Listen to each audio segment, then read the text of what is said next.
Notimundo a la carta. Información oportuna al instante mientras realiza sus actividades al mediodía.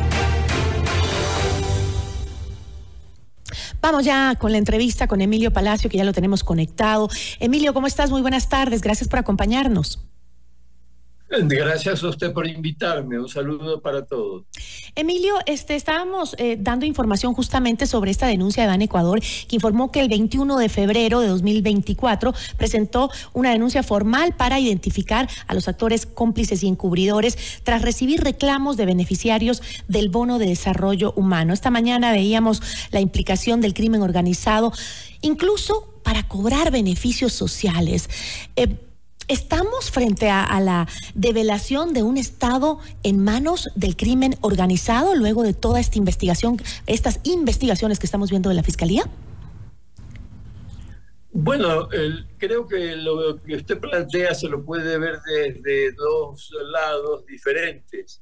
El lado pesimista es que hemos descubierto que el país era una cloaca controlada por las mafias, por el narcotráfico, lleno de violencia, que ya la sentimos en las calles, en todos los lugares. Bueno, que los políticos pues no han respetado lo más mínimo el sentido de la decencia y de la ética. Ahora, si usted lo quiere ver desde el lado positivo, lo que podemos decir es que ese monstruo de corrupción se está derrumbando, gracias sobre todo a las denuncias que en su momento hizo Fernando Villavicencio y ahora a la labor tan valiente y encomiable de la fiscal general Diana Salazar, que está haciendo las cosas, se dice que los hombres somos los machos. Bueno, esta mujer es más macha que todos nosotros, ¿no?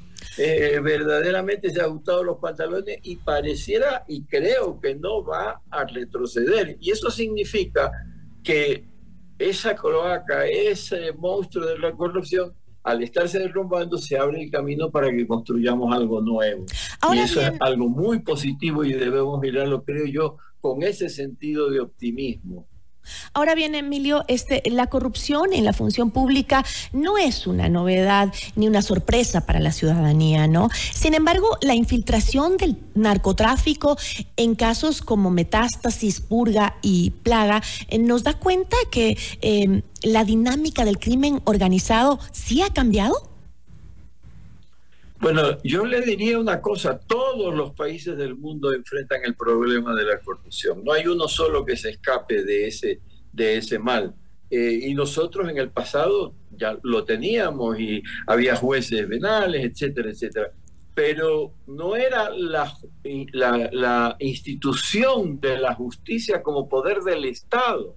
No era el Congreso como función legislativa, no era el Ejecutivo desde la cabeza del presidente para abajo toditos. Era casos excepcionales, a veces más, a veces menos, pero no era el conjunto. Ahora es todo lo que está contaminado. Y esa es la diferencia que yo veo ahora, ¿no? Que la constituyó, que abrió la puerta para que eso se dé, el régimen de la llamada Revolución Ciudadana, que yo no tenía la más mínima, que yo sostenía que el señor Correa a lo mejor estaba portándose flojo con los narcos, pero no imaginaba que él hablaba por teléfono con los narcos y que tenía una señorita para que vaya a hablar con todos los jueces y a ver cuánto le doy, cuánto te toca, y a mí me toca tanto, y que había legisladores, el legislador más importante del Partido Social Cristiano después de Enrique Ronflé, resulta que está contaminado, y el presidente vitalicio del partido dice: yo no tengo nada que ver, cada uno responda por sus actos. No, pues, cada uno responde por sus actos como ciudadano, pero si eres miembro de una institución y eres dirigente de esa institución y te llevan y te promueven y piden los votos para que él vaya a la asamblea, y gracias a esa posición logra hacer todo lo que hizo con la justicia, ¿no? Así es. Y él, en una entrevista que vi hace poco, un periodo de tiempo anterior, él le dice a la persona que lo está entrevistando: no, En el Partido Social Cristiano todo lo que se hace lo decide el jefe supremo, que es Jaime Nebot. Bueno, y así ha sido siempre, lo sabemos. A desmentirlo. Como mínimo resulta que es un mentiroso. Dice, no, yo no sé, que la justicia haga su trabajo. Bueno, él también tiene un trabajo que hacer, que es desmentir a este mentiroso o asumir que lo que ha dicho es verdad. Ahora, los casos develados por la Fiscalía nos hablan de organizaciones criminales que funcionaban en el Estado, pero no estamos seguros, como ciudadanos, desde hace cuánto tiempo estaban funcionando tan enquistados en el Estado.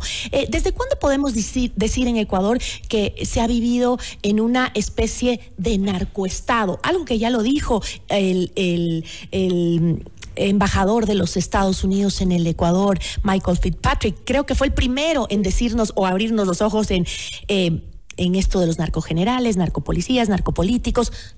¿Desde hace cuánto estaremos viviendo un narcoestado? Bueno, yo quiero retroceder un poquito antes.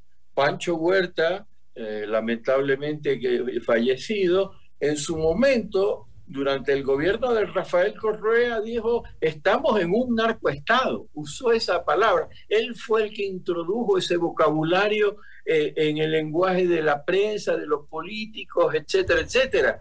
Y no era casual, porque fue la Revolución Ciudadana la que le abrió las puertas.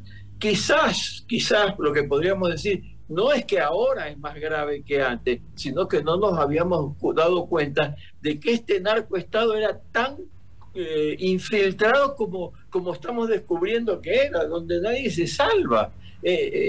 Antes no había eso, por favor. Antes no había. Usted puede criticarle lo que quiera al señor Bucarán, a Lucio Gutiérrez, a Yamil Maguada, quien usted quiera, pero ninguno hablaba por teléfono con los narcotraficantes. Ninguno tuvo que ir saliendo. Lucio Gutiérrez fue al país y dijo, ver, métame en la cárcel, y demostró su inocencia.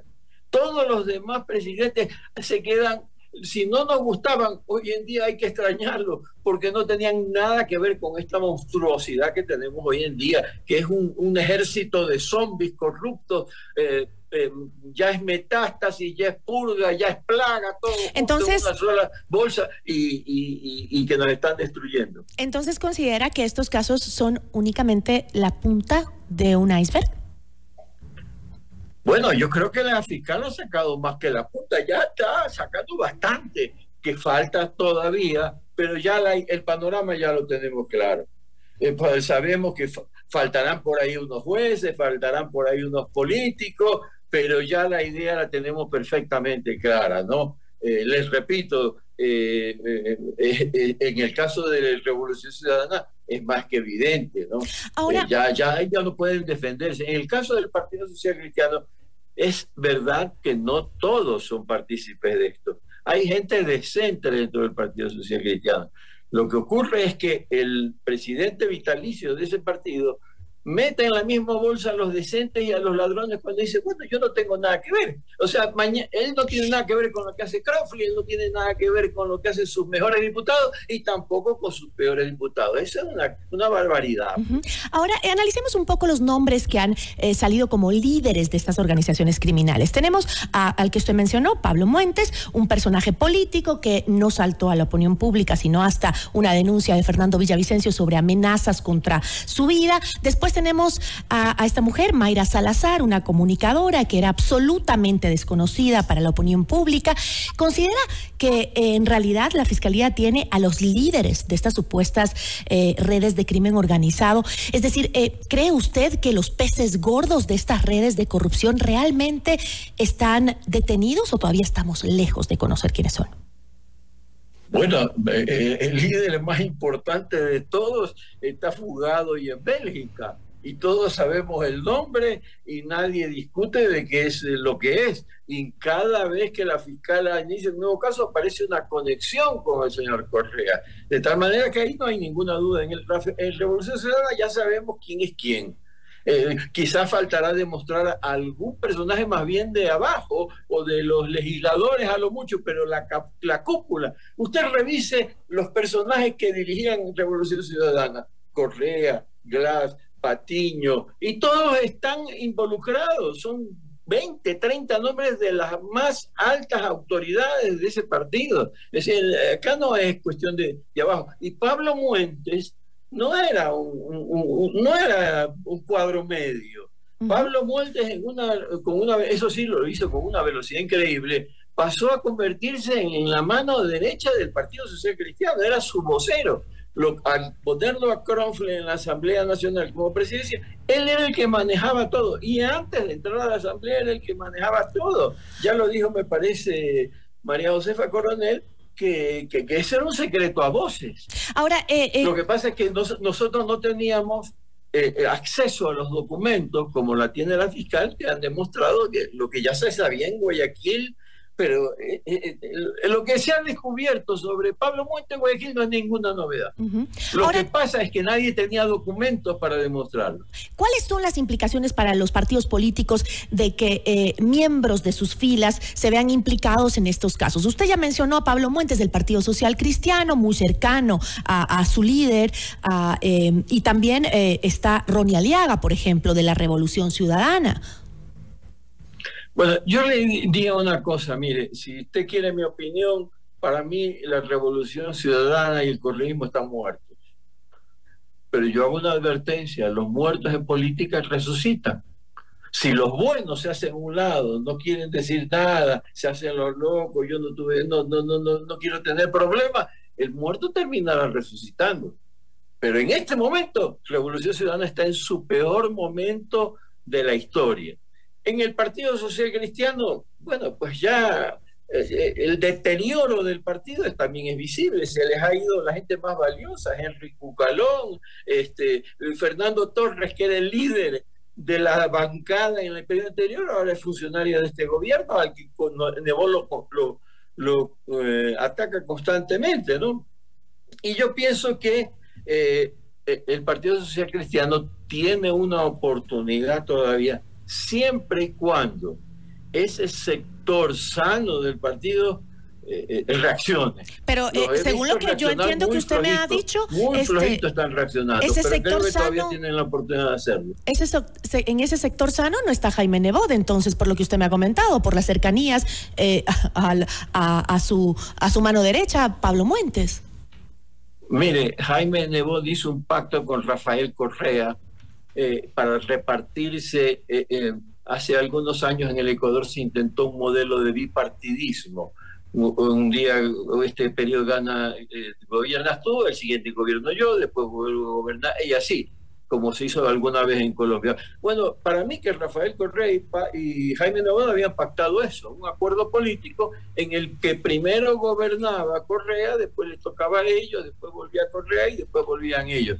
Lo que no se dio cuenta el señor Nebot es que este monstruo se le comió todo, salió perdiendo, lo engañó y le hizo pedazos su partido y su imagen. En este momento, si no hubiese actuado Jaime Nebot como está actuando, en Guayaquil ya habrían levantado 10 estatuas al mejor alcalde que ha tenido la ciudad, porque realmente fue un extraordinario alcalde. Pero esa imagen se destruyó, y hoy en Guayaquil, salga usted a la calle a preguntarle, ¿usted cree que es correcto levantar un monumento a Jaime Nebot? Todo el mundo le va a decir que no. Con eso me quedo, Emilio. Muchísimas gracias. Gracias a usted. Una buena tarde. Nos acompañó Emilio Palacios, analista político. Notimundo a la carta, una opción para mantenerse informado. Ahora las noticias.